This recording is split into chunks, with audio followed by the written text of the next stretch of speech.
Assalamualaikum warahmatullahi wabarakatuh. Perkenalkan, nama saya Safrinawati, NIM 2024010879. Di sini saya akan menjelaskan usul fikih yaitu tentang ilat. Baik, yang saya akan jelaskan itu apa pengertian dan peran ilat dalam hukum Islam, dan yang kedua itu apa saja macam-macam ilat, dan yang ketiga apa kekuatan dan kehujahan ilat. Baik, pengertian ilat. Dalam ilmu usul fiqih, ilat adalah alasan atau sebab yang menjadi dasar ditetapkan suatu hukum syar'i. Ilat merupakan sifat yang jelas, tetap, dan berpengaruh yang dijadikan landasan syariat dalam menetapkan suatu hukum berlaku, sehingga jika ilatnya ada maka hukumnya tersebut juga berlaku, dan jika ilatnya tidak ada maka hukum tersebut tidak berlaku. Pengertian menurut para ulama: 1. Al-Khajali, ilat adalah sifat yang jelas dan tetap. Dan yang kedua, Ibnu Al-Hajib, ilat adalah sifat yang menjadi sebab bagi syariat untuk menetapkan suatu hukum. Sedangkan yang ketiga, yaitu Al-Amidi, ilat adalah sifat yang menghubungkan antara dalil dan hukum, serta menjadi penyebab berlakunya hukum. Macam-macam ilat. 1. Ilat yang zahir atau yang jelas. Ilat yang bisa dipahami secara jelas dan nyata oleh akal, serta dapat dikenali melalui indera. Contohnya seperti sifat memabukkan, iskar pada khamar, yang dapat dirasakan melalui efeknya. Dan yang kedua itu adalah ilat yang khafi atau yang tersembunyi. Ilat yang tidak mudah dikenali oleh akal dan memerlukan penjelasan lebih mendalam dari dalil. Contohnya seperti ilat haramnya pernikahan antara dua perempuan bersaudara adalah untuk menjaga hubungan keluarga tetap harmonis. Berdasarkan asalnya, 1. Ilat mansusoh ditunjukkan dalil, ilat yang langsung disebutkan dalam Al-Quran atau hadis. Sedangkan yang kedua itu adalah ilat mustanbatoh, hasil istinbat, ilat yang ditarik diistinbatkan oleh para ulama melalui ijtihad karena tidak disebutkan dalam dalil. Contoh ilat dalam hukum Islam. 1. Ilat larangan riba adalah unsur penambahan yang tidak adil pada transaksi utang piutang.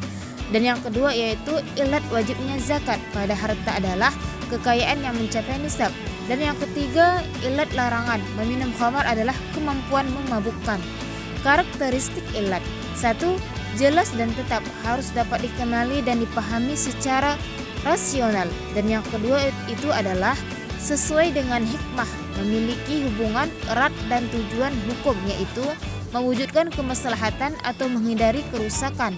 Dan yang ketiga adalah dapat diterapkan secara umum, tidak bersifat khusus pada individu atau situasi tertentu. Kekuatan ilat. Kekuatan ilat terletak pada kemampuannya menjadi alasan yang sah dan logis untuk menetapkan hukum. 1. Adanya dalil yang mendukung nas atau ijtihad. Ilat harus memiliki landasan yang jelas dari Al-Quran dan hadis atau hasil ijtihad yang kuat. Dan yang kedua adalah keterkaitan dengan hikmah syariat. Ilat harus sejalan dengan hikmah di balik hukum syariat. Dan yang ketiga adalah kejelasan dan ketetapan zahir dan qat'i. Ilat harus dapat dipahami dan diukur sehingga dapat diterapkan secara konsisten dalam berbagai kasus. Dan yang keempat adalah kemampuan diterapkan secara umum. Ilat harus bersifat umum dan tidak terbatas pada kasus tertentu saja. Berdasarkan pengaruhnya, 1. Ilat mu'athirah, berpengaruh, ilat yang langsung menjadi sebab diterapkan hukum. Dan yang kedua adalah ilat ghairu mu'athirah, tidak langsung berpengaruh, ilat yang bersifat tambahan atau penjelasan dan tidak menjadi sebab utama dalam penetapan hukum. Berdasarkan hubungan dengan hikmah, 1. Ilat qat'iyah atau pasti, ilat yang jelas dan keterkaitannya dengan tujuan hukum syariat. Yang kedua adalah ilat zanniyah, tidak pasti, ilat yang keterkaitan meminjamkan senjata pada waktu kerusuhan. Kehujahan ilat. Kehujahan ilat adalah istilah dalam ilmu usul fiqih yang merujuk pada status suatu dalil, konsep, metode atau argumen sebagai hujjah, yaitu bukti, dasar atau alasan yang valid dan dapat dijadikan landasan untuk menetapkan hukum syar'i. Kehujahan menunjukkan sejauh mana sesuatu dapat diterima dan dijadikan pedoman dalam menetapkan hukum berdasarkan syariat. Dalil kehujahan ilat.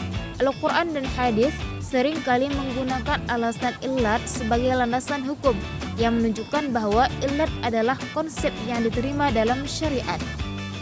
Ijma' ulama, para ulama sepakat bahwa ilat adalah landasan utama dalam qiyas yang merupakan salah satu metode penetapan hukum dalam syariat. 3. Penerapan ilat dalam qiyas. Kehujahan ilat sangat kuat karena menjadi inti dari metode qiyas. Tanpa ilat, qiyas tidak dapat dilakukan. Kesimpulan, ilat adalah salah satu konsep mendasar dalam usul fiqih yang menjadi sebab atau landasan suatu hukum syariat yang ditetapkan. Keberadaannya sangat penting terutama dalam metode qiyas karena menjadi jembatan penghubung antara hukum asal dan hukum cabang. Sekian presentasi dari saya. Bila ada kekurangan mohon maaf. Wassalamualaikum warahmatullahi wabarakatuh.